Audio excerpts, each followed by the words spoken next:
আসসালামু আলাইকুম। ফেসবুকের দর্শক ভাইদেরকে বলতেছি, আপনারা কেমন আছেন? ভালো আছেন? অনেক গরম লাগতেছে।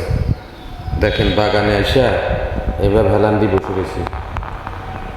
গরমে আর ভালো লাগে না রে ভাই। আল্লাহর যদি রহমত হয় তাহলে হয়েছে। প্রত্যেকটা গ্রামের ভিতরে কিছু তো শান্তি পাওয়া যায়। শহরে তো কী অবস্থা, আল্লাহ, গরম অনেক। আর গ্রামের ছেলেমেয়েরা গরমের তাগিদে শুধু পানিতে না, এদের আরও ক্ষতি হয় বেশি। সবাই দোয়া করবে আল্লাহর যেন রহমত হয়। এছাড়া তো আর কোনো কিছু বলার নাই আমাদের পক্ষে। আর আপনাদের ছেলে মেয়েদেরকে আপনারা রোদের মধ্যে নিষেধ করে দিবেন যেন না যায়।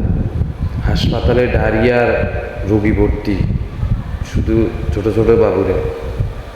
এদের জন্য সবাই দোয়া করবে, আর আমাদের জন্য দোয়া করবেন, আমরা যেন আল্লাহর কাছ থেকে কিছু গুনাহ মাপ নিতে পারি।